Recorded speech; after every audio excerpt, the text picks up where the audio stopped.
Сәлем достар, сіздермен Еркетай арнасы. Арнамызға лүпіл басып, тіркеліп, қоңыраушаны баса кетіңіздер. Қазақ арнасының дамуына қолдау білдіріңіздер. Есек пен қасқырдың таласы. Ғибратты әңгіме. Бір күні есек пен қасқыр бір шөптің түсіне бола айтысып қалады. Есек шөптің түсін сары десе, қасқыр жасыл дейді екен.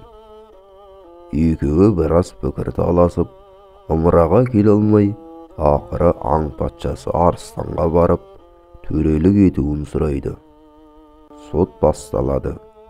Әрқайсысы өз дәлелдерін айтып, өз пікірлерін алға тартады. Соттың үкімі шығар кезде барлығы әділ шешім күтеді. Ал арыстан болса, олардың үмітін су сепкендей басып, қасқырды бір айға абақтыға жабады. Ал есекті босатып жібереді. Қасқыр таң қалып, «Мырзам, шөптің түсі жасыл емес пе еді?» деп сұрайды қасқыр. «Әрине», дейді арыстан.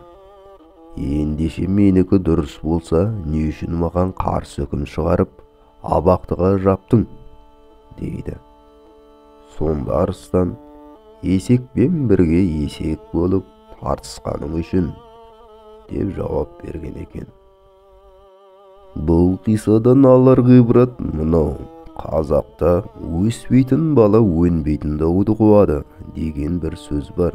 Яғни ешқашан өзі мәселені жетік білмейтін әрі бір жақты қыңыр адаммен айтыспа. Пайдасы жоқ іске уақытыңды сарп етіп, өміріңді құрғысқа өткізбе.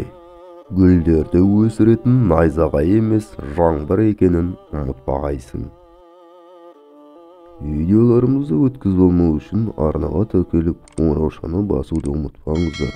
Қош сау болыңыздар.